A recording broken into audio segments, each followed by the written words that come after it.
देखिए, एक चीज तो आप मानेंगे कि पिछले कुछ वर्षों से, पिछले 30-40 साल में, 25 साल में एक बड़ा सामाजिक बदलाव आया है। सामाजिक बदलाव क्या आया है? आप संभवतः इस बात को पहली बार सुन रहे हो, तो मेरा निवेदन है कि थोड़ा इसे ध्यान से ग्रहण करने का प्रयास करें। सामाजिक बदलाव ये आया है कि आप कल्पना करें कि आज से 40 साल पहले, 50 साल पहले कोई व्यक्ति गाँव में खेती-बाड़ी करता था, वही उसका धन अर्जन का साधन था, वही व्यापार आप कह सकते हैं, जो भी था। आदमी खेती-बाड़ी करता था। जब वो युवा होता था, यंग, तो मेहनत करता था, परिश्रम, खेत में जो भी काम करना है, चाहे पशुओं के साथ, चाहे जमीन के साथ, फसलों के साथ, जो भी उससे संबंधित एक्टिविटी है, वो सब चीजें वो करता था। फिर धीरे-धीरे, अच्छा, और परिवार पर उसका नियंत्रण रहता था, बीवी, बच्चे सब उसके हिसाब से काम कर रहे हैं और वो उस पूरी पूरी प्रक्रिया के, पूरे व्यापार के केंद्र में रहता था। फिर उम्र का जब असर होना शुरू होता था, आदमी के बुढ़ापा हर व्यक्ति के जीवन में आता ही है।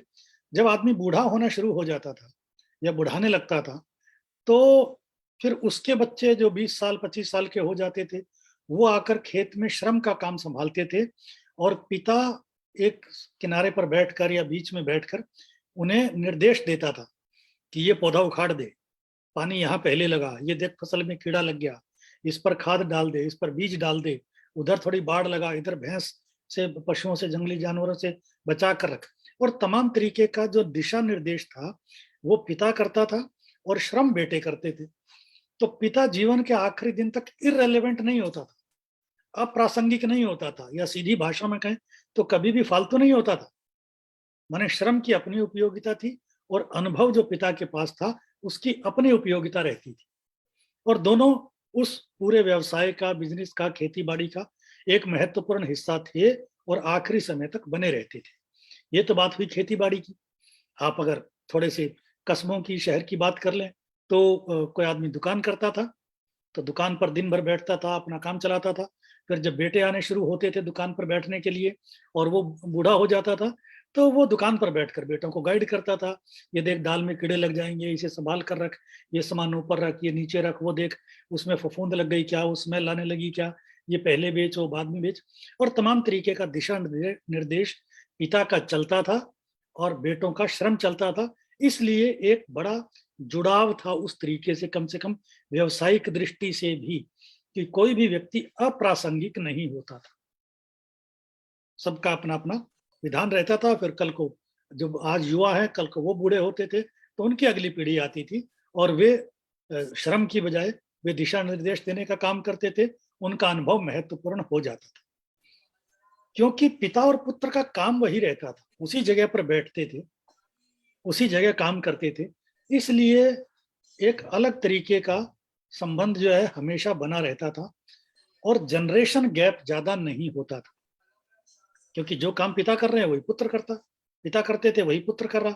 तो पिता का अनुभव जो है हमेशा काम आता था, इसीलिए जनरेशन गैप नहीं था।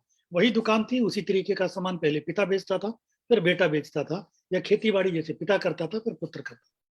तो जनरेशन गैप नहीं था। आज जनरेशन गैप बहुत ज्यादा हो गया है। कैसे हो गया है? पिछले 30-40 साल में जिस तरीके का क्रांतिकारी परिवर्तन देश में आया है, एजुकेशन इतनी बढ़ गई है। पहले जो व्यक्ति छोटी दुकान करता था, आज उसका बेटा आकर बैठता है तो वो अलग तरीके से काम करता है। वो अंग्रेजी पढ़ा लिखा है, वो मोबाइल पर काम करता है, कंप्यूटर पर काम करता है, ऑनलाइन काम करता है। अगर कोई फैक्ट्री पहले चलती थी तो आज वो फैक्ट्री अलग तरीके से चलती है। खेती बाड़ी पिता जिस तरीके से करता था, बेटा आज वैसे नहीं करता है, या तो वो करता ही नहीं है, वो किसी शहर कस्बे में जाकर बस गया है पढ़ पढ़ लिखने के बाद, तो वो नौकरी करता है। और अगर कोई काम करता है तो उसके पास ट्रैक्टर है, टेक्नोलॉजी है, ऑनलाइन सामान बेचता है। तो पिता का जो अनुभव है वो काम नहीं आता है।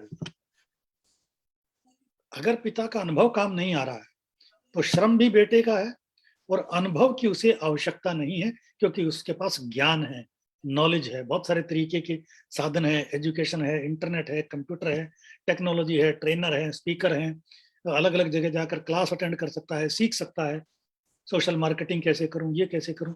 इसलिए जनरेशन गैप पहले की अपेक्षा अब बहुत ज्यादा हो गया है, क्योंकि पिता का जो अनुभव है वो अप्रासंगिक हो गया है। आप लोग इस बात से सहमत हैं कि नहीं? यस यस यस, बिल्कुल। जो जनरेशन गैप अभी है, वो 40-50 साल पहले नहीं होता था। और आने इसलिए आज पिता उसी दुकान पर, उसी फैक्ट्री में बैठकर लगता है कि मैं तो कुछ जानता ही नहीं। और ये ऐसा नहीं है कि ये बात आज आकर फुल स्टॉप लग गया है। हमारे बच्चे जो आज हमसे बहुत आगे हैं, वे 10-15-20 साल के बाद उनके बच्चे उनसे बहुत आगे होंगे। और इसीलिए आप देख लीजिए, आज स्थिति ये है कि हम और आप में ऐसे बहुत से लोग हैं जो 1 लाख रुपए का मोबाइल लेकर घूमते हैं, लेकिन उसका प्रयोग कितना करना आता है? मुश्किल से बात कर सकते हैं, व्हाट्सएप मैसेज इधर का उधर कर सकते हैं बस। लेकिन बच्चे उसकी सारी तकनीक का प्रयोग करते हैं। तो जो जनरेशन गैप है वो बहुत ज़्यादा हो गया है। ये फाइनेंस से रिलेटेड नहीं दिखता है सीधा-सीधा, लेकिन ये एक बेसिक अंडरस्टैंडिंग है जो हमें होनी चाहिए, क्योंकि आगे के कुछ स्लाइड्स में मैं जिन विषयों पर चर्चा करूँगा, उसमें ये जो अंडरस्टैंडिंग है, ये जो सोच है, ये महत्वपूर्ण भूमिका निभाएगी। देखिए, मैं जैसा कि मेरे परिचय में बताया गया और मैंने स्वयं भी बताया कि मैं इन्वेस्टमेंट प्लानिंग का काम करता हूँ, तो डेली 2-3 लोगों से मेरा मिलने का काम रहता है और उनमें ज़्यादातर बिज़नेस कम्युनिटी के लोग ही रहते हैं। कुछ सफल हैं, कुछ बहुत सफल हैं, कुछ एकदम टॉप के सर्वोच्च श्रेणी के सफल व्यक्ति हैं। तो मैं जब उनके साथ बैठता हूँ, तो मेरा एक सवाल उनसे रहता है कि जी सामान्यतः अ, सामान्यतः जो नौकरी वाले लोग हैं, उनकी अपेक्षा बिज़नेसमैन व्यक्ति ज़्यादा कमाता है, ऐसा मेरा मानना है। और मैं उनसे पूछता हूँ, मान लीजिए उन किसी की उम्र 47 साल है, तो मैं उनसे पूछता हूँ कि आप फैक्ट्री चलाते हैं, 47 साल की आपकी उम्र है, जो आपके साथ पढ़ते थे स्कूल में, कॉलेज में और आज कहीं नौकरी कर रहे हैं, आपको लगता है कि वे आपसे ज़्यादा कमा रहे हैं? तो ज़्यादातर केसेज़ में, एक्सेप्शन अपवाद अलग हो सकते हैं, कोई बच्चा बहुत बढ़िया टॉप की जॉब में लग गया है। अदरवाइज़ 90-95% संभावना ये है कि अ, जो नौकरी पेशा व्यक्ति है, उसकी अपेक्षा बिज़नेसमैन ज़्यादा कमाता है। बहुत ज़्यादा संभावना इस बात की रहती है। और जब मैं उनसे पूछता हूँ तो लोग इस बात से सहमति करते हैं, यस, कि मैं हमारे साथ जो लोग पढ़ते थे आज जॉब में हैं, तो मैं उनसे ज़्यादा कमाता हूँ, मेरा इनकम का सोर्स अच्छा है। और ये बढ़िया बात है कि व्यवसायी आदमी रिस्क लेता है जीवन में, उसने कुछ पैसा लगाया, कुछ रिस्क लिया, अलग-अलग तरीके की अपने कौशल का प्रयोग किया और वो नौकरी पेशा आदमी से ज़्यादा कमाने लगा। लेकिन अगली जो बात जो मैं उनसे करता हूँ उसमें उनका थोड़ा चौंकने वाला काम रहता है। मैं उन्हें बोलता हूँ कि देखिए, बिज़नेसमैन नौकरी पेशा आदमी से ज़्यादा कमाता है, लेकिन एक पक्ष ऐसा है जिसमें बिज़नेसमैन पीछे रह जाता है, नौकरी वाला आदमी आगे निकल जाता है। जब इस तरीके की बात करता हूँ तो स्वाभाविक बात है, उत्सुकता ज़्यादा होती है, आदमी कुर्सी के अगले हिस्से तक आ जाता है। अच्छा, ऐसी क्या बात है जिसमें नौकरी वाला आदमी आगे निकल जाता है और बिज़नेस वाला पीछे रह जाता है? तो वो मैं उन्हें बताता हूँ, वो देखिए। ये स्लाइड में दिखाता हूँ कि देखिए, वो पक्ष कौन-सा है जिसमें आपकी अपेक्षा दूसरा व्यक्ति आगे निकल गया। बिज़नेसमैन की बात नहीं करते हैं अभी, सर्विस वाला जो व्यक्ति है, उसे मालूम है कि उसे कब रिटायर होना है। आप 40 साल के व्यक्ति से भी बात करेंगे, तो बोलेगा रिटायरमेंट के 20 साल बचे हैं, 15 साल बचे हैं, 8 साल रह गए, 4 साल रह गए। उसकी उल्टी गिनती शुरू हो चुकी होती है, काउंटडाउन शुरू हो चुका होता है जिस दिन वो जॉइन करता है, उसके लगभग 8-10 साल के बाद। भले ही 35 साल की नौकरी करनी है, लेकिन 10 साल के बाद से वो सोचना शुरू करता है, अच्छा इतना समय बच गया। अच्छा, इस साल में रिटायर होंगे, 2035 में रिटायर होंगे, बट 32 में होंगे, 40 में होंगे, तो वो उसकी गणना चालू रहती है। तो उसके साथ स्थिति बेहतर कैसे होती है कि एक तो आदमी कोई भी नौकरी करता है तो उसका कुछ प्रोविडेंट फंड कटता है, कुछ और पैसा ग्रेच्युटी के नाम से कटता है। क्योंकि आप किसी व्यक्ति से पूछें कि अच्छा भैया तुम्हें कितनी तनख्वाह मिलती है? तो बोलेगा अपने खाते में हर महीने 72,000 रुपया आता है, 72,000। आप उसको जिस उसके ऑफिस के जो मालिक हैं, कंपनी के मालिक, उनसे पूछें जी आप इनको कितनी तनख्वाह देते हैं? बोले मैं 85,000 रुपया देता हूँ। तो वो 85,000 देते हैं, इन्हें 72,000 मिलता है, इसका क्या अर्थ हुआ? इसका अर्थ ये है कि बीच का जो 13,000 रुपया है, उसमें 4-5 हज़ार रुपया टैक्स का है, जो कट गया और बाकी जो 5-7 हज़ार रुपया है, वो हर महीने उसके खाते में जमा हो गया प्रोविडेंट फंड के नाम का, और रिटायरमेंट तक वो फंड बहुत बड़ा हो जाता है। सेविंग हो रही है और उसके साथ साथ उस पर रिटर्न आ रहा है, इंटरेस्ट जुड़ता जा रहा है, जिस भी जगह वो जमा करवाया गया है। तो जब आदमी रिटायर होता है तो उसके पास एक बहुत बड़ा फंड उसके हाथ में रहता है, प्रमुख बात ये। और दूसरा ये, क्योंकि काउंटडाउन शुरू है और वो बहुत जागरूक है कि मुझे इस साल में रिटायर होना, तो वो अपनी व्यवस्था किए रहता है कि अच्छा रिटायर होते होते एक मकान खरीद लेंगे। माने वो बहुत रईस नहीं होता रिटायरमेंट के समय, लेकिन क्योंकि जागरूक होता है तो अपनी उसकी अपने से अपेक्षाएं बहुत ज्यादा नहीं होती है कि मैं करोड़पति अरबपति हो जाऊंगा, लेकिन जितनी उससे अपेक्षा है वो अपना इंतजाम करके रखता है। रिटायरमेंट के बाद उसकी जिंदगी एक जैसी आशा थी उसके अनुरूप वो जिंदगी अपनी बिता सकता है। अब आप बिजनेसमैन को देखिए। बिजनेसमैन बड़ा हो, बहुत बड़ा हो, सर्वोच्च श्रेणी का हो, अंबानी की श्रेणी का हो, कभी भी इस भाषा में नहीं सोचता है कि उसे कभी रिटायर भी होना है। कभी नहीं सोचता है कोई बिजनेसमैन। उन्हें लगता है कि रिटायरमेंट ऐसा शब्द है जो सिर्फ और सिर्फ नौकरी पेशा व्यक्ति के साथ जुड़ा हुआ है। मेरा रिटायरमेंट से कोई ताल्लुक नहीं है, अपन तो अपने बिजनेस के मालिक है।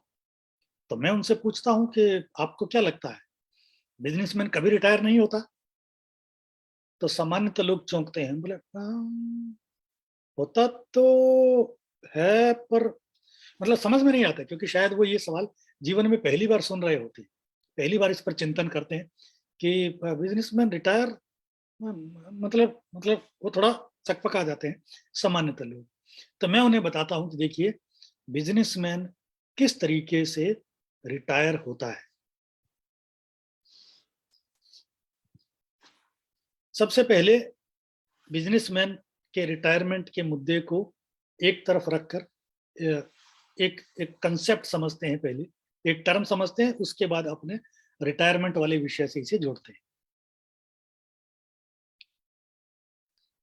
देश में जितने लोग हार्ट अटैक से मरते हैं, मुझे कुल 10 सेकंड का ब्रेक चाहिए, जस्ट फॉर 10 सेकंड्स।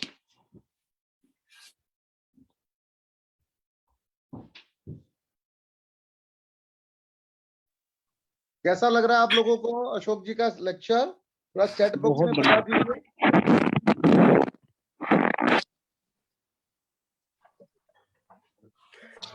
मित्रों, चैट बॉक्स को एक्टिव रखिए, जीवित रखिए, कुछ ना कुछ लिखते रहिए।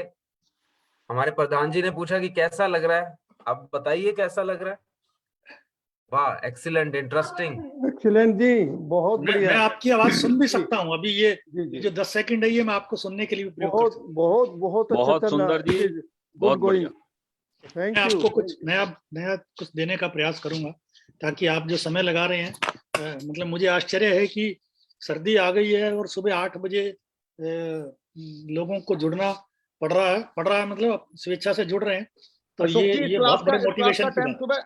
इस क्लास का टाइम सुबह 5 बजे करने की योजना है मेरी। नहीं, ये सफल व्यक्तियों के जीवन का एक महत्वपूर्ण अंग है कि उन्हें जो अनुशासन है वो स्वतः दिखता है, और उसमें वो उससे खुद जुड़े रहना चाहते हैं। तो बहुत बढ़िया चीज इसे हम कह सकते हैं, जो आगे के जीवन में हम सब के लिए बहुत उपयोगी है, और हम अपने बच्चों के लिए भी इस तरीके का उदाहरण बन सकते हैं। तो चलिए, मैं इस सेशन को फिर आगे शुरू करता हूं।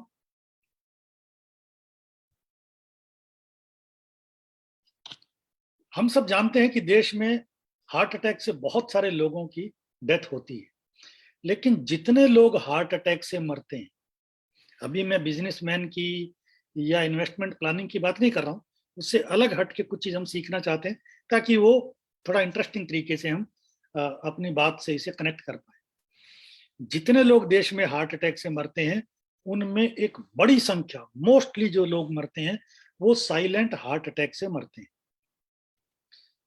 साइलेंट हार्ट अटैक का मतलब क्या हुआ कि आदमी के अंदर हार्ट अटैक हो गया और उसे मालूम नहीं है कि उसे दिल का दौरा पड़ा हुआ है। अगर किसी व्यक्ति को दिल का दौरा पड़ जाए और मालूम हो कि उसकी ये स्थिति है, तो आजकल लोगों के पास साधन है। अगर गांव देहात में भी रहता है तो ट्रांसपोर्टेशन के साधन है, सड़कें हैं, पैसा है लोगों के पास, डॉक्टर उपलब्ध हैं तो उसकी जान बचाई जा सकती है। 1-2 घंटे में किसी अच्छे शहर में किसी अच्छे डॉक्टर के पास, क्वालिफाइड एमडी डॉक्टर के पास ले जाया जा सकता है, उसकी जान बचाई जा सकती है। लेकिन तब क्या करें अगर साइलेंट हार्ट अटैक हो? इसका मतलब ये कि आदमी को पता ही नहीं होता है कि वो इस अवस्था से गुजर रहा है। इसीलिए आप देखेंगे सोशल मीडिया पर भी कई बार इस तरीके के वीडियो आते हैं कि कोई व्यक्ति भजन गा रहा है और गाते-गाते गिर गया। ऊँची आवाज में गा रहा था, मस्ती के साथ, गाते-गाते गिर गया। कोई आदमी ड्राइव कर रहा है, ड्राइव करते-करते चित खत्म। अक्सर हम सुनते भी हैं, फलां व्यक्ति का मामा वो बस चल रहा था, एकदम ठीक था जी, एकदम फिट था और चलते-चलते गिरा और खत्म। तो वो ठीक नहीं था, वो ठीक दिखता था। अंदर तो हार्ट अटैक था, उबल रहा था, लेकिन पता ही नहीं चला। तो साइलेंट हार्ट अटैक का मतलब ये होता है कि हम जिस प्रक्रिया से गुजर रहे हैं, उसका हमें एहसास ही ना हो। जब एहसास नहीं है, तो उपाय या उपचार या दवा या इलाज का तो सवाल ही पैदा नहीं होता।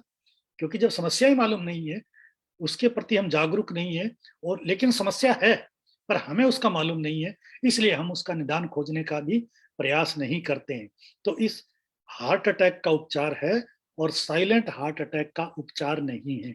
तो मैं जितनी जगह सेशन करता हूँ, जितनी जगह क्लाइंट मीट करता हूँ, उसमें लोगों को इस तरीके से बताने का प्रयास करता हूँ कि जो नौकरी पेशा आदमी है, उसकी प्लान्ड रिटायरमेंट होती है। प्लान्ड रिटायरमेंट, पता है कितनी तारीख को, कब, कौन से साल में रिटायर होना है। और जो बिजनेसमैन है, उनकी साइलेंट रिटायरमेंट होती है। ये जो टर्म है, ये शब्द, ये आपको कहीं इंटरनेट पर नहीं मिलेगा। ये जो इंश्योरेंस इंडस्ट्री को, इन्वेस्टमेंट प्लानिंग के लोगों को ये कंसेप्ट मैंने दिया है, जो मैं सब जगह खुलासा करके बताता हूँ कि बिजनेसमैन की हमेशा साइलेंट रिटायरमेंट होती है। कैसे होती है? बिजनेसमैन रिटायर कैसे होता है, देखिए आप कि आज आदमी काम देखता है, 45 साल की उम्र है और फिर उनका बच्चा बड़ा होना शुरू हुआ, स्कूल कॉलेज में जाता है, बोले अब तुम आके घंटे 2 घंटे बिजनेस संभाला करो। फिर उसने ग्रेजुएशन किया, फिर वो फैक्ट्री में आके बैठने लगा। फिर पिताजी जो हैं, वो उसको बोलते हैं, अच्छा परचेज तुम देखो, सेल तुम देखो, अकाउंट्स तुम करना शुरू करो। और तमाम तरीके की चीजें धीरे धीरे पिताजी उसकी तरफ सरकाना शुरू करते हैं। फिर कोई पूछता, और गुप्ता जी आप कैसे हैं? बोले मैं तो आजकल फैक्ट्री कम ही जाता हूँ, हफ्ते में 2-3 दिन जाता हूँ बस। बाकी तो घर पर ही आजकल थोड़ा ऐसा थकान सी रहती है, थोड़ा रेस्ट सा करता हूँ, डॉक्टर ने भी बोला है ज्यादा चलना फिरना नहीं है। और इस तरीके की मतलब उम्र जो है शरीर पर असर दिखाना शुरू करती है। और हम इस चीज को इस तरीके से एक्नॉलेज करते हैं कि फैक्ट्री में कम जाता हूँ, दुकान पर कम बैठता हूँ, या जो भी व्यापार कारोबार आदमी करता है। और फिर एक दिन ऐसा आया कि उम्र ने ज्यादा असर दिखाया, कोई शारीरिक प्रॉब्लम ज्यादा हो गई, जो कि सबके जीवन में सामान्यतः इस तरीके का ज्यादा अधिकांश लोगों के जीवन में आता है कि फिर पिताजी अचानक एक दिन घर बैठ गए। तो जिस दिन पिताजी घर बैठ गए, अब फैक्ट्री नहीं जा सकते हैं, उस दिन वो पूरा साम्राज्य 50 लाख का हो, 5 करोड़ का हो, 50 करोड़, 500 करोड़, जितना भी अमाउंट है, वो पूरा साम्राज्य एक मुश्त अगली पीढ़ी को चला गया एक साथ। जितनी दुकानें, जितनी फैक्ट्रियां, जितनी बाजार की लेनदारी, सब कुछ एक साथ अगली पीढ़ी को चला गया। तो ये हुई साइलेंट रिटायरमेंट। आदमी ने कभी सोचा नहीं था कि मेरे साथ ऐसा हो। हर समय व्यक्ति को लगता है कि नहीं, अपन तो अपनी मर्जी के मालिक हैं, हमें रिटायर कौन करेगा, सरकार थोड़ी कर रही है, हम तो अपनी मर्जी के मालिक हैं। लेकिन अपनी मर्जी के मालिक तभी तक हैं जब तक प्रकृति, कुदरत अपना असर नहीं दिखाती है। वो दिखाना जरूर है कुदरत ने, लेकिन उसके प्रति हम जागरूक हैं या नहीं है, ये बात बहुत महत्वपूर्ण है कि बिजनेसमैन साइलेंट रिटायरमेंट का शिकार होते हैं। भले ही हम 25 करोड़ रुपए अपने बच्चों के लिए छोड़ें, उसके बाद अगर 25,000 रुपए की जरूरत पड़ेगी तो बच्चों से मांगना ही पड़ेगा। और दूसरा 25,000 मांगेंगे तो हो सकता है पहले 25,000 का हिसाब भी देना पड़े। ऐसा नहीं है कि बच्चे लायक नहीं, वे सब लायक हैं, लेकिन उनकी प्रायोरिटी अलग हो सकती है। आप बोले जी मुझे 50,000 रुपया चाहिए, मुझे अ, अपने दोस्तों के साथ घूमने फिरने जाना, और वो बेटा बोले जी मेरी तो चाइना से मशीनरी इंपोर्ट हो रही है, तो बताएं पहले उसकी ड्यूटी पे करूं कि आपको कहीं सैर सपाटे के लिए भेजूं, आपको तीर्थ यात्रा करनी है, वो महत्वपूर्ण है, या फैक्ट्री का जो वर्कर है, स्टाफ है, उसको तनख्वाह बांटूं, तो आप क्या कहेंगे? आप उसको 15 करोड़ की बजाय 14 करोड़ रुपया उसको हाथ में दें और 1 करोड़ रुपए की प्लानिंग अलग से कर लें तो उचित है, लेकिन 15 करोड़ देने के बाद 25,000 मांगेंगे तो बहुत संकट का काम हो सकता है। इसलिए ये जो साइलेंट रिटायरमेंट है ये बहुत पेनफुल काम होता है, और आजकल समाज में जिस तरीके का समय आ रहा है उसमें अधिकांश लोगों को इस तरीके का अनुभव रहता है कि ये स्थिति जो है वो सुविधाजनक या कम से कम सम्मानजनक तो नहीं रहती है। आप मेरी बात से सहमत हैं तो कृपया हैंड रेज करके बताएं, जो स्क्रीन पर उठा सकते हैं जी। तो ये जो साइलेंट रिटायरमेंट है इससे बचने का उपाय क्या है? मैंने जो स्थिति अभी हो रही है, मैंने बताया कि साइलेंट रिटायरमेंट होगा। कोई व्यक्ति बोले जी आपने समस्या का वर्णन कर दिया, उससे लाभ क्या हो?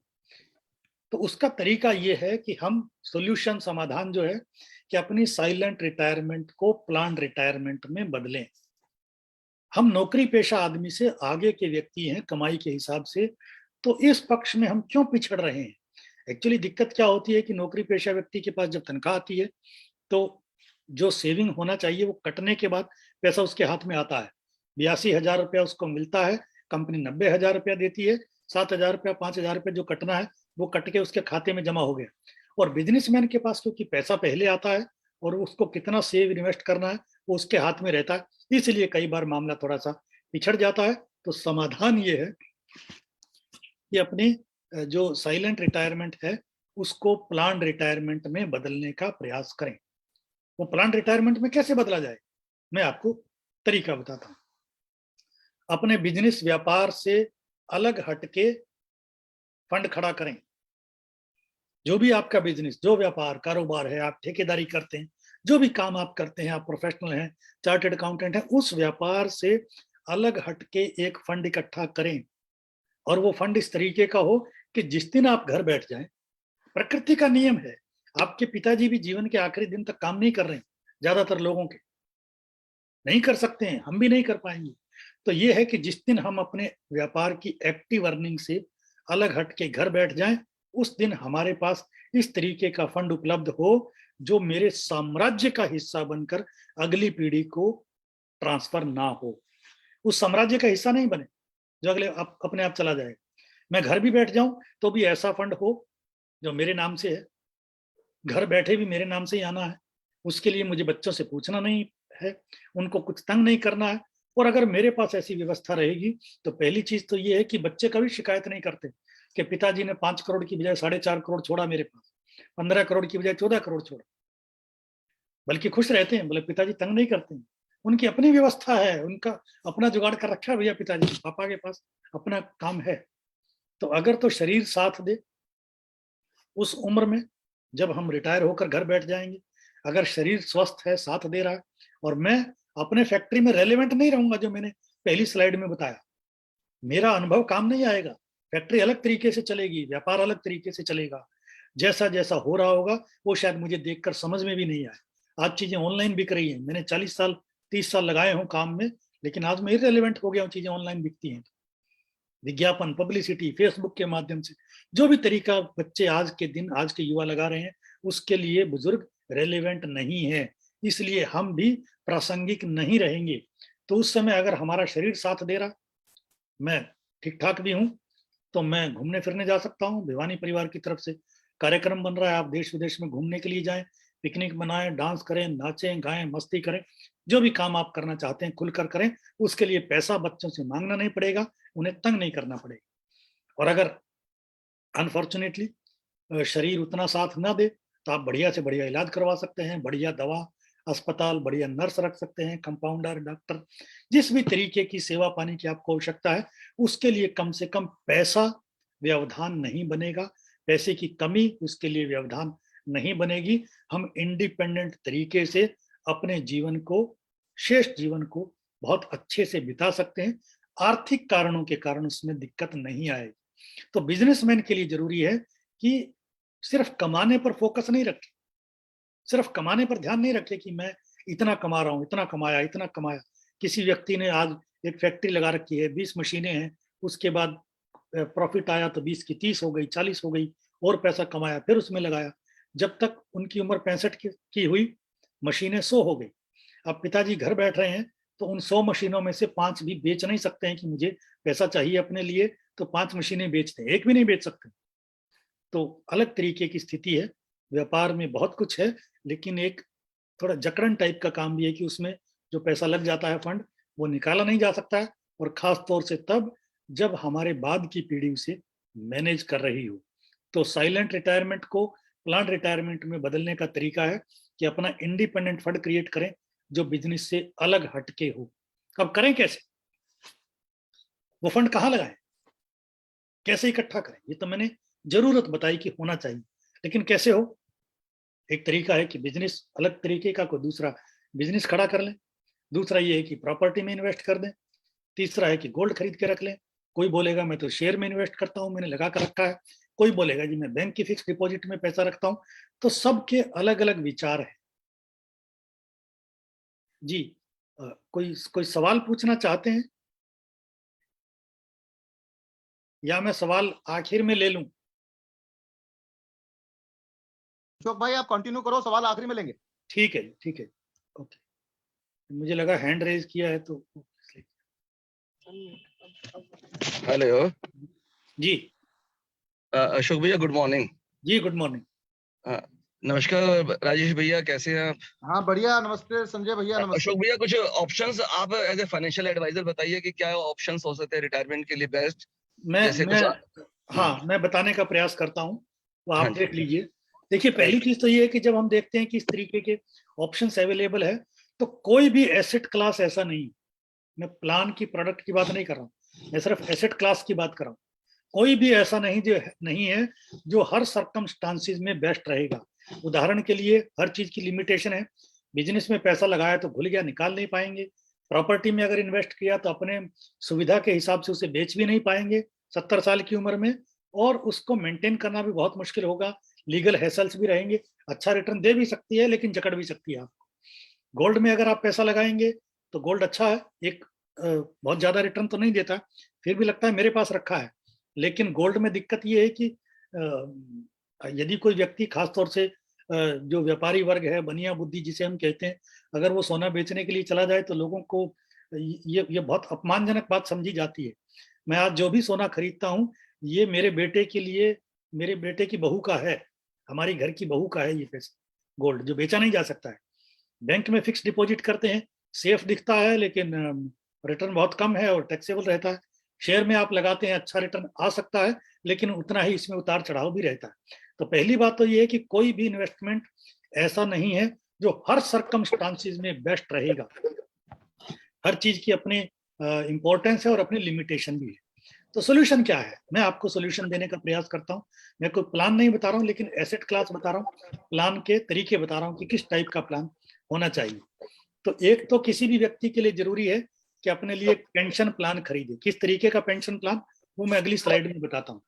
पेंशन प्लान खरीदे मतलब हम जो इन्वेस्ट करते हैं, मेरा अपना विचार ये है, मेरा सुझाव रहता है, कोई इस तरीके की इन्वेस्टमेंट हम नहीं करें। लिक्विड इन्वेस्टमेंट करना ही बेहतर रहेगा, क्योंकि बाकी चीजों में करेंगे तो फिर बुढ़ापे में उनको संभालना भी मुश्किल है। तो जो लिक्विड इन्वेस्टमेंट होगी, अगर आपने कोई ऐसी चीज में इन्वेस्ट किया कि 60-65 की उम्र में आपको एक मुश्त पैसा मिलेगा, उसकी बजाय बेटर ये है, मेरा अपना विचार जो है, कि हम ऐसी जगह इन्वेस्ट करें जहां हमें सालाना पैसा मिले, एक मुश्त मिलने की बजाय। उसका एक कारण बताता हूँ। मेरे क्लाइंट ने मुझे बताया, जो मेरे मित्र हैं और क्लाइंट हैं, उन्होंने बताया, तो उनका विचार मुझे अच्छा लगा, वो आपसे साझा करता हूं। वो बोलते हैं कि और उन्होंने, मतलब मैंने उनके लिए बड़ी कुछ प्लानिंग करके दी, पर उनका तर्क मुझे बहुत बढ़िया लगा। वो बोले कि मैं व्यापार करता हूँ, और स्वाभाविक सी बात है 20 साल के बाद तो ये व्यापार मेरा बेटा संभालेगा। तो अगर उसको व्यापार में पैसे की जरूरत है और वो आए और मुझे बोले कि पापा आपका इतना रुपया फलां जगह इन्वेस्टेड है और मुझे उसकी जरूरत है, तो ये 50 लाख रुपया निकाल कर मुझे दो, तो मेरे सामने क्या विकल्प रहेंगे? अगर मैं नहीं निकाल कर दूं तो शायद मेरे लिए घर में रोटी मिलना मुश्किल हो सकता है, क्योंकि मैंने उसकी बात को टाल दिया, जीना दुभर हो जाएगा। और अगर मैं वो निकाल कर दे दूं तो मैंने अपना जितना जो प्लानिंग करी थी वो सब खत्म हो गई, क्योंकि पैसा तो उसके हाथ में चला गया, उसके व्यापार में घुल जाएगा तो फिर निकालना मुश्किल होगा। इसलिए बोला जी मेरी आप ऐसी व्यवस्था कर दें कि मुझे हर साल पैसा मिले, ताकि कल को 20 साल के बाद मेरे बेटे को अगर जरूरत है, वो मुझे आके बोले कि मेरे पास पैसे की तंगी है तो मैं बोलूंगा कि ये इतना पेंशन मुझे आता है, हम मिल बांट के खा लेंगे, इकट्ठा तो निकल नहीं सकता। तो एक चीज जरूरी है कि अपने लिए साल दर साल आने वाले पैसे की व्यवस्था करके रखें। और दूसरी चीज जो मैं कहना चाहता हूँ वो ये कि कुछ म्यूचुअल फंड में इन्वेस्टमेंट करें, जो इक्विटी वाले म्यूचुअल फंड है, क्योंकि शेयर मार्केट में म्यूचुअल फंड के माध्यम से जो पैसा निवेश होता है उसमें ग्रोथ आने की, लंबे समय में ग्रोथ आने की संभावना ज्यादा रहती है। तो कोई भी एक स्थिति ऐसी नहीं है, एक इन्वेस्टमेंट जो दोनों चीजें हर स्थिति के लिए बेस्ट हो, तो ये आइडियल कॉम्बिनेशन है मेरे हिसाब से। पेंशन प्लान लें तो ऐसा लें जिसमें गारंटेड रिटर्न हो, क्योंकि ब्याज के दर हम जानते हैं जो 20 साल पहले थे वो 10 साल पहले नहीं थे, 10 साल पुराने आज नहीं है। तो संभावना ये है कि ब्याज के दर गिरेंगे। तो आप उस तरीके की चीजों में इन्वेस्ट करें जहां आपको रिटर्न गारंटेड मिलता हो और उस पर टैक्स भी ना लगे। आजकल इस तरीके के साधन उपलब्ध हैं, आप अपने इन्वेस्टमेंट प्लानर से पूछ सकते हैं जो आपको टैक्स फ्री रिटर्न की व्यवस्था आपके लिए करे, ताकि बुढ़ापे में ऐसा नहीं हो कि जब पैसा आ रहा है तो पता लगा जी 1/3 तो आपका इनकम टैक्स में चला गया। दूसरी चीज है म्यूचुअल फंड। म्यूचुअल फंड में क्या रहता है, स्टॉक मार्केट में पैसा लगता है, लेकिन सेफ तरीके से लगता है, फिल्टर्ड तरीके से। मैं आपको बहुत संक्षेप में बस ये बता देता हूं कि किस तरीके का रिटर्न म्यूचुअल फंड्स में आता रहा है अभी तक। पिछले में 3 साल, 5 साल, 10 साल का बता सकता हूं, उससे और लंबे समय का देखेंगे तो रिटर्न और ज्यादा रहा है। और इस दोनों तरीके के म्यूचुअल फंड अवेलेबल रहते हैं, जिनमें वो ATC वाला 1.5 लाख के टैक्स की छूट भी आप लेना चाहें तो ले सकते हैं।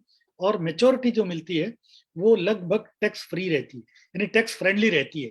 साल में 1 लाख रुपए का प्रॉफिट टैक्स फ्री रहता है, उसके ऊपर वाले पर 10% लगता है, जो कि बहुत कम या बहुत जायज सा इनकम टैक्स है। रिटर्न किस तरीके से आती है, मैंने बेस्ट रिटर्न वाले नहीं लिए एग्जाम्पल, ये एक सामान्य जैसे SBI का फंड ज्यादा बिकता है और ये UTI का एक टैक्स सेविंग वाला फंड है। मैं 2 उदाहरण आपको दे रहा हूँ। पिछले 3 साल में जो सालाना रिटर्न है, चक्रवृद्धि ब्याज जिसे हम देसी भाषा में कहते हैं कि कितने रुपए का ब्याज आता, तो SBI ब्लू चिप फंड जो है, मैं ये नहीं कह रहा हूँ कि सिर्फ यही फंड, आपको उदाहरण दे रहा हूँ, तो ये 18% सालाना का ब्याज आया। UTI वाले लॉन्ग टर्म में 23% का ब्याज आया 3 साल में। 5 साल में ब्याज जो रिटर्न आया है वो इतना आया है। 10 साल में रिटर्न देखेंगे तो ये आया है।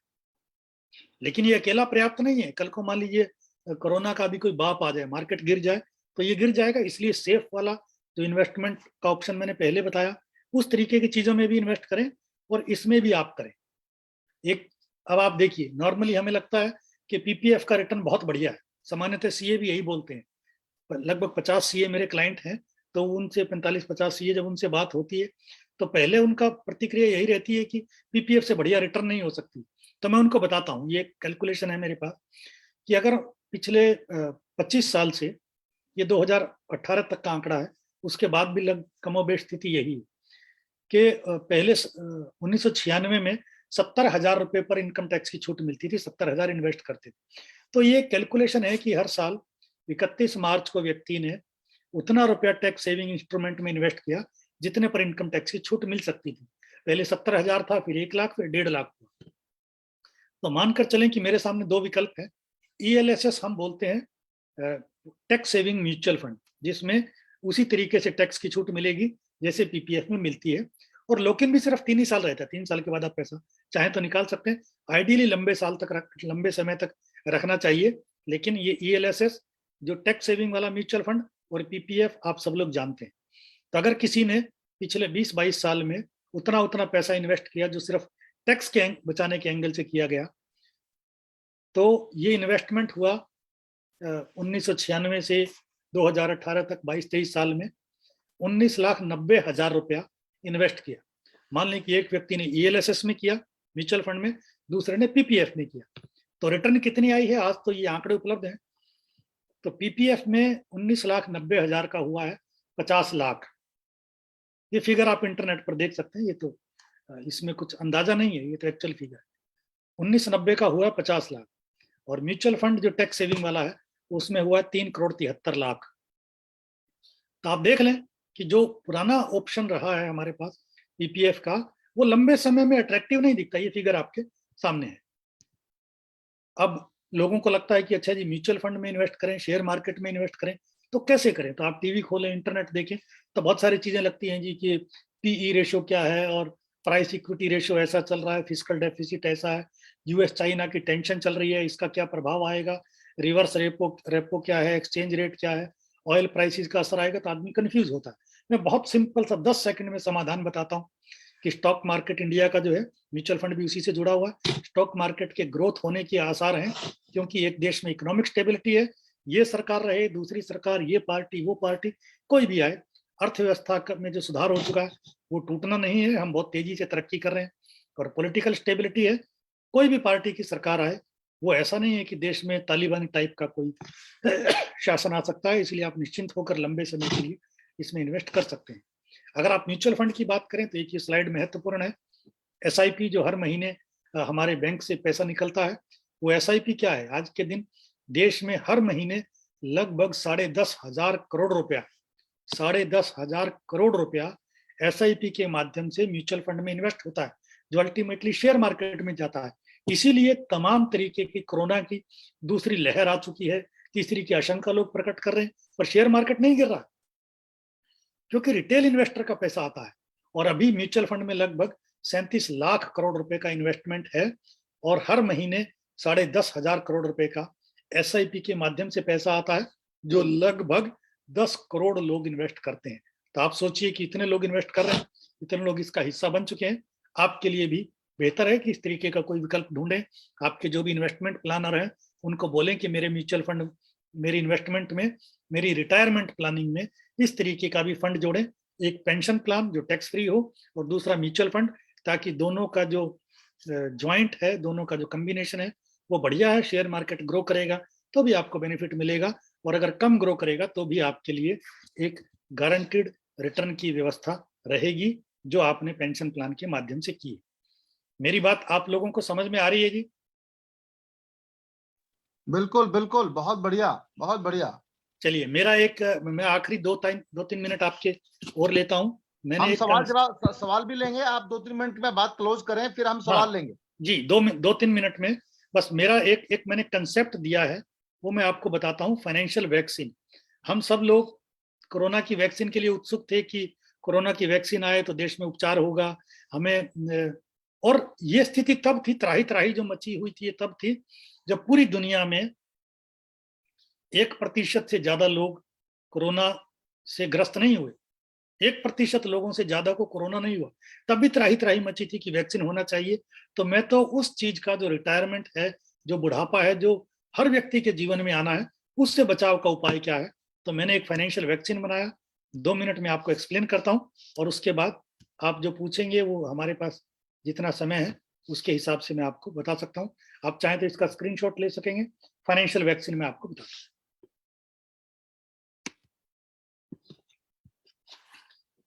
देखिए, जो भी आप इन्वेस्टमेंट करते हैं, जिस भी चीज में करते हैं, उसमें इन चीजों का ध्यान रखें।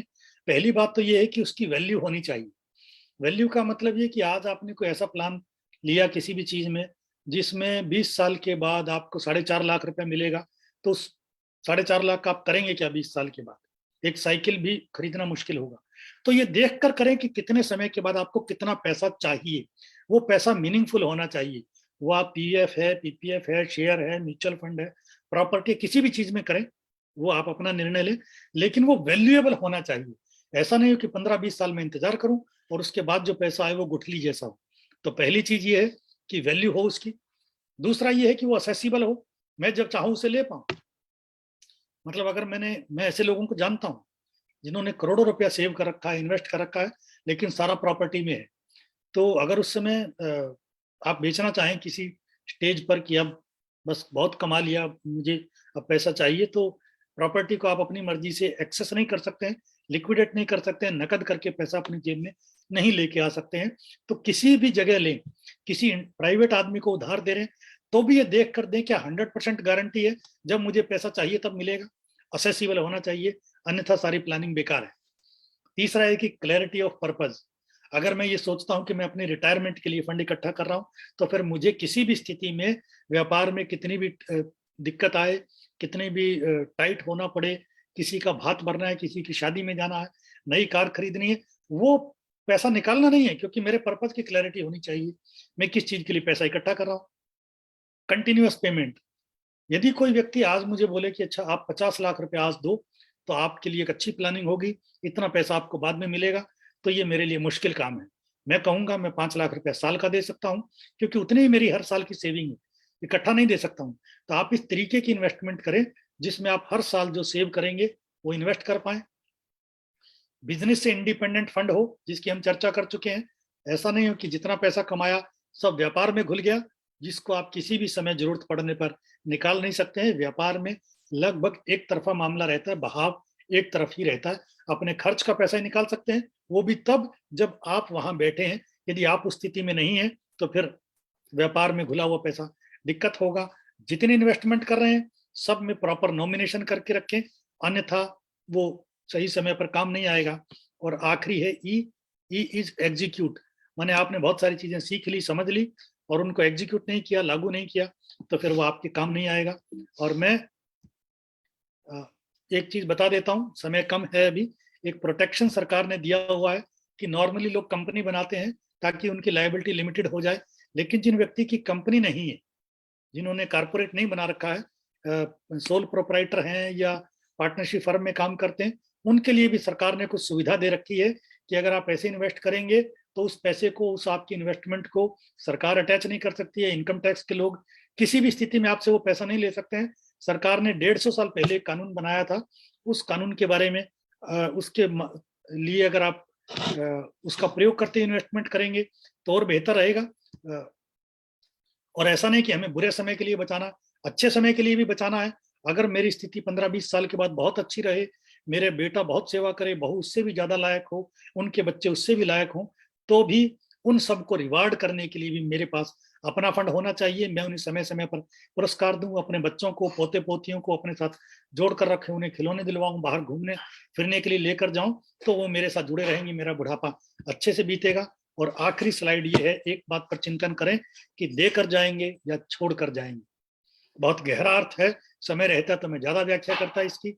दुनिया में अपने साथ कोई नहीं लेकर जाता इस दुनिया से, हम या तो देकर जाते हैं या छोड़ कर जाते हैं। छोड़कर जाने का अर्थ है अचानक यहाँ से चले जाएंगे, जो जैसा है वैसा रहेगा। आपस में खींचतान, लड़ाई झगड़े, कोर्ट कचहरी, मुकदमेबाजी में टाइम और पैसा और परिवार की खुशी लुट जाएगी। बेहतर तरीका ये है देकर जाएं, सब कुछ अपने अच्छे तरीके से व्यवस्थित करके जाएं, ताकि हमारे बाद भी लोग याद करें कि इनका बुढ़ापा भी अच्छे से बीता और बाद में पैसा एक प्रॉपर तरीके से उन्होंने इस तरीके से दिया कि बाद में कोई मन मुटाव झगड़ा नहीं हुआ। तो मेरी तरफ से आप सभी को हार्दिक धन्यवाद। मेरा एक यूट्यूब चैनल है पैसा निवेश, जिसमें हम टाइम टू टाइम अलग अलग वीडियो डालते रहते हैं जो आपके लिए लाभ के हो सकते हैं। आप चाहें तो इसका स्क्रीनशॉट ले सकते हैं। मेरी तरफ से आपको सभी को हार्दिक धन्यवाद। आप सबका जीवन शुभ हो। बहुत बहुत धन्यवाद। बहुत धन्यवाद सर, बहुत धन्यवाद। राजेश। बहुत ही बढ़िया जानकारी दी आज आपने। मैं चाहूंगा अगर किसी का कोई भी सवाल है तो हैंड रेस करें और अपने सवाल जरूर पूछें। सवाल ले लीजिए, सवाल ले लीजिए। अभी इस समय सब अपना वीडियो ऑन कर लें तो अच्छा लगेगा, थोड़ा हम बात कर सकते। जिसको सवाल पूछना हो हैंड रेज करे।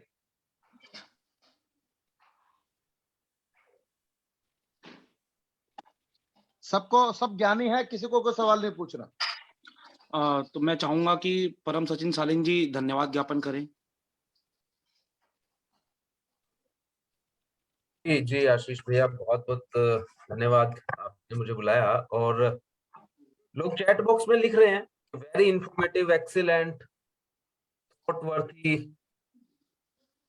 मनीष गोयल जी सवाल पूछना चाहते हैं, उनको अलाउ कर दीजिए। जी मनीष गोयल जी को अलाउ करते हैं। मनीष जी सवाल पूछिए अनम्यूट करके। भाई साहब, मेरी आवाज आ रही है अशोक जी? आप आ रही है जी अच्छे से। भाई साहब, आपने एक पॉइंट बहुत अच्छा बताया कि बेटे के पैसे देने पड़ जाते हैं, ये सामाजिक और पारिवारिक मजबूरी रहती है। लेकिन ये तो पेंशन प्लान के बारे में हुआ, लेकिन ऐसी कोई और भी जिस समय अगर बाय चांस उसे ही एक मुश्त चाहिए हो, ऐसा भी कोई प्लान हो कि हर साल भी आए और कुछ और भी हो, ऐसा भी कुछ अपॉर्चुनिटी हो सकती है क्या जी? देखिए, उस तरीके के बहुत सारे प्लान अवेलेबल हैं। आपके इन्वेस्टमेंट प्लानर आपको बता ही देंगे। नॉर्मली ऐसे तो रहते ही हैं प्लान जिनमें आप 10-15 साल पैसा दें, उसके बाद जो समय आपने तय किया है कि मैं 15 साल दूंगा, 20 साल के बाद या 15 या 25 साल के बाद मुझे एक मुश्त पैसा मिल जाएगा, उस तरीके के तो बहुत सारे ऑप्शन अवेलेबल हैं। अगर आप इंश्योरेंस में करेंगे, म्यूचुअल फंड में करेंगे तो उसमें कोई टाइम डिफाइंड नहीं होता। आप उसमें इन्वेस्टमेंट करते रहें, जब चाहें जितना निकाल सकते हैं, किस्तों में निकाल सकते हैं, एक मुश्त निकाल सकते हैं, वो मार्केट से लिंक है। लेकिन आपके बता देंगे इन्वेस्टमेंट प्लानर जो आपके हैं कि उसमें कोई टाइम बाउंड नहीं होता है, लिमिटेशन नहीं होती।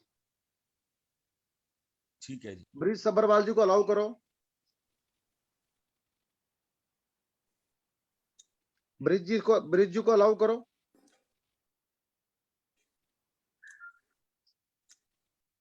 ब्रिज जी पूछिए आप सवाल जी। नमस्कार जी।